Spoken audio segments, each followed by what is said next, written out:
assume that d Broglie wavelength associated with the electron can form standing wave between the atoms arranged in the one dimensional array with nodes।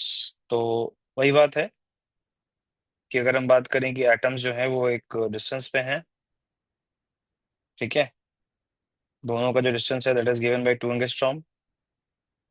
ठीक, तो इसके बाद atoms के बीच का separation जो है 2 angstrom से थोड़ा सा इंक्रीज कर दिया गया है, that is given by 2.5 angstrom. ठीक है, यहीं पे थोड़ा सा पेच है कि it is found that one such standing wave is form between is formed if the distance between the atom of array is 2 angstrom। ये हमने इधर पे कर दिया। Similar standing wave is again formed if d is increased to 2.5 angstrom। अब यहाँ पे हम लोगों ने ये लाइन को तो ध्यान से देखना है, but not for any intermediate value of d।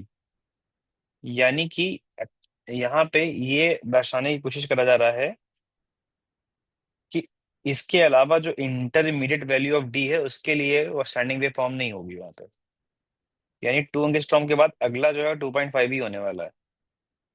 ठीक है, तो इस हिसाब से अगर मैं यहाँ पे लूप बनाया जाए, ठीक है, तो लूप मिल जो बनेंगे आपके वो कुल मिला के आपके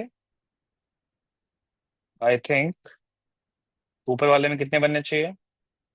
2 एंगस्ट्रॉम है, एक लूप का लेंथ को पता ही कितना होता है। ठीक है, कितना बनना चाहिए बताओ? 4। 4 बनने चाहिए। तो इसमें एक और बढ़ा लो, थोड़ा सा इसको मैंने एक्सटेंड कर दिया है, यहाँ पे एक और बढ़ा दिया मैंने।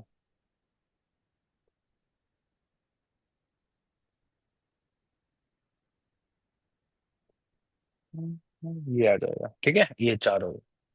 तो 2.5 के लिए कितना हो जाएगा अगर बात करी जाए? तो 2.5 के लिए 5 हो जाने चाहिए आई थिंक, है ना? Yes sir.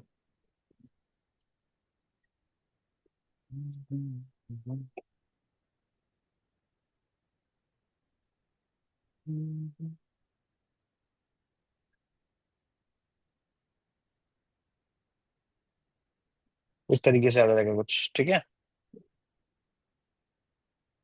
जो λ/2 हो जाएगा वो बाय डिफॉल्ट तुम्हारा 0.5 जीरो पॉइंट एंगस्ट्रॉम हो फाइव जाएगा। तो इसलिए इसका आंसर ये हो जाएगा, ठीक है।